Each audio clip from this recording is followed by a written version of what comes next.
بسم اللہ الرحمن الرحیم۔ السلام علیکم ورحمۃ اللہ وبرکاتہ۔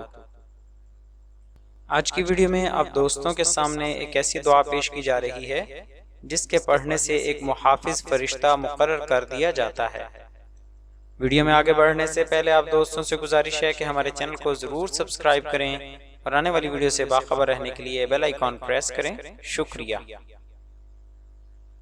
اس دعا کی فضیلت یہ ہے کہ اس کے پڑھنے سے اللہ کی جانب سے رات بھر ایک محافظ فرشتہ اس پر مقرر رہے گا اور کوئی شیطان اس کے پاس نہ آئے گا، لہٰذا اس کو ضرور پڑھے۔ اس دعا کو مغرب کی اذان کی دعا بھی کہتے ہیں۔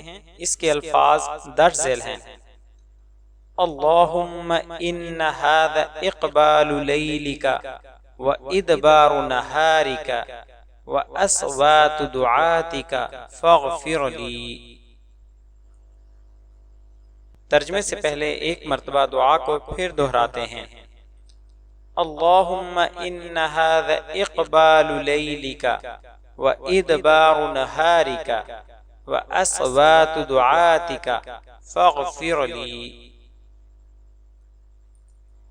ترجمہ: اے اللہ، یہ تیری رات کے آنے اور تیرے دن کے جانے کا وقت ہے اور تیرے پکارنے والوں کی آوازیں ہیں، سو تو مجھے بخش دے۔ جزاک اللہ خیرہ۔